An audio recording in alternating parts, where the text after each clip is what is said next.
अस्सलाम वालेकुम स्टूडेंट्स, आज हमारा नेक्स्ट लेक्चर है types of oral presentations. There are 4 types of oral presentations. Ways of delivering oral messages आपके सामने स्क्रीन पर मौजूद है।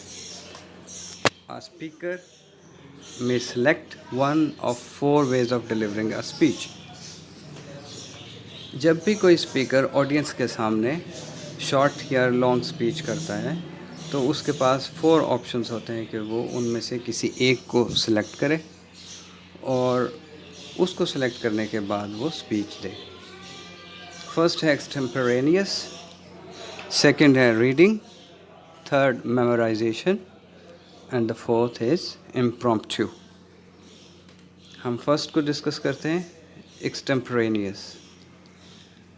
एक्सटेम्पोरेनियस का इंग्लिश टू उर्दू मीनिंग ये बनता है कि आप मेन पॉइंट्स जहन में रख कर या अपने सामने टेबल पर या स्टेज पे रख के आप स्पीच करें और एक्सप्लेनेटरी जो डिटेल्स हैं that are given to the audience with an eye contact from your mind.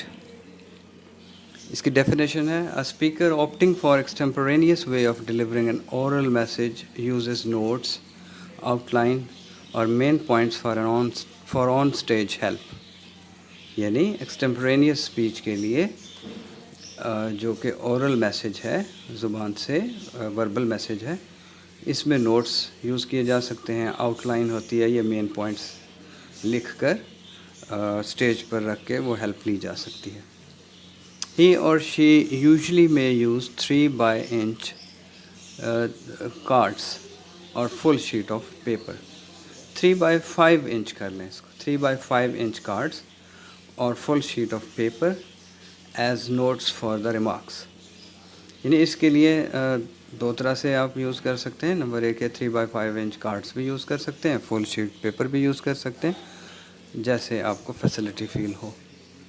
एक्सटेम्पोरेनियस delivery is preferred by both audience and speaker. Actually ये इतना एक पॉपुलर वे ऑफ स्पीकिंग है कि ऑडियंस को भी और स्पीकर्स को, जो कि स्किल्ड सीजनड स्पीकर्स होते हैं, वो इनको बहुत प्रेफर करते हैं इस मेथडोलॉजी को। क्यों करते हैं? इसलिए कि it allows more eye contact and more verbal and non verbal involvement with the audience. यानी आई कांटेक्ट ऑडियंस के साथ मौजूद रहता है और वर्बल और नॉन वर्बल इन्वॉल्वमेंट रहती है ऑडियंस के साथ। ऐसा लगता है कि बंदा उनसे गुफ्तगू कर रहा है, कोई डिलीवर नहीं कर रहा। This is just seems to be the conversation. इसलिए दोनों इसको प्रेफर करते हैं।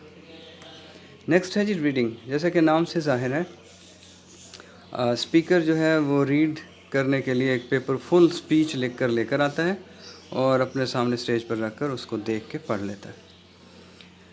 Popular among the novices and politicians. Novice कहते हैं जो नए स्पीकर्स होते हैं, नई स्पीच करने वाले, जैसे स्कूल चिल्ड्रन एट्सेट्रा, और पॉलिटिशियंस में और नोविसेस में ये तरीका मकबूल है। Reading from the already written speech is another way of delivering an oral message.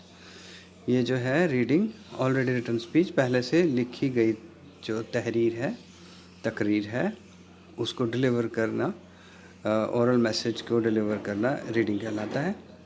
Today speakers on television often read from teleprompter.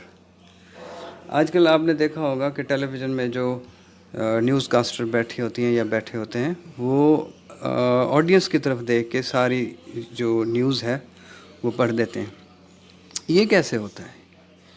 ये ऐसे होता है कि सामने एक टेलीप्रॉम्प्टर लगा होता है। टेलीप्रॉम्प्टर ये है अ डिवाइस, इसके आगे इसकी डेफिनेशन मौजूद है। A device allowing them to read directly from the script passing in front of the camera lens.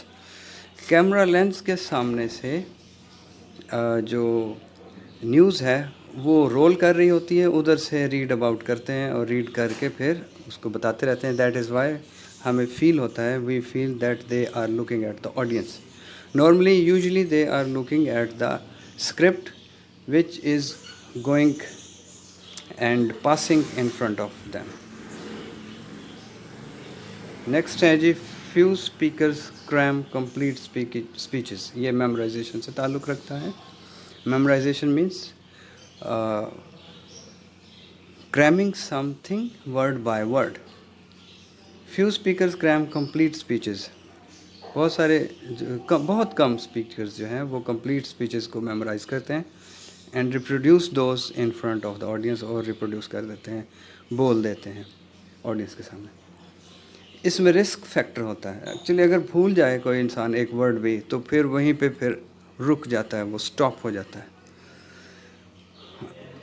Risk of memorisation is forgetting the precise words. Risk کیا ہے جی میمورائزیشن میں؟ ایگزیکٹ ورڈ جو آپ نے یاد کیے ہوتے ہیں وہ فارگیٹ کر بیٹھتے ہیں، بھول جاتے ہیں. اس کا نتیجہ یہ نکلتا ہے grouping for words in front of the audience. یوں پھر گروپ کرتے ہیں، ڈھونڈتے ہیں دماغ سے کہ وہ آڈینس کے سامنے جلدی سے لفظ نکل آئے، بٹ اٹ ہیپنس ویری امپاسبلی، یہ نہیں ہو سکتا. اور دس پھر کیا ہوتا ہے؟ Reduces the credibility of the speaker, اور اسپیکر کی کریڈیبلٹی ریڈیوس ہو جاتی ہے. نیکسٹ ہے جی impromptu. When a speaker speaks off the cuff. Off the cuff کا میننگ آگے لکھ دیا گیا، without preparation, without forewarning, یعنی بغیر کسی اسپیکر کو بتائے، کسی شخص کو بتائے.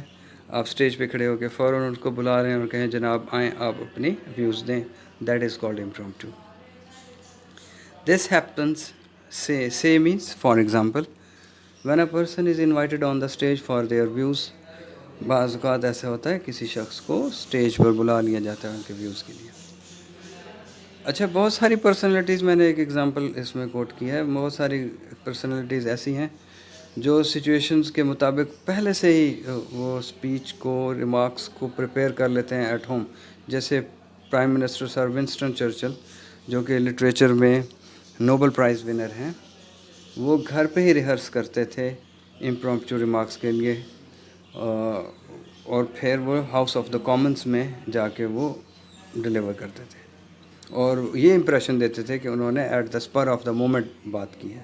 یہ اب چاہیں تو لکھ لیں، چاہیں تو نہ لکھیں. اس میں ریہرس کے اسپیلنگ درست نہیں ہے، REHEARSED، ریہرس کے اسپیلنگ یہ کر لیجیے گا.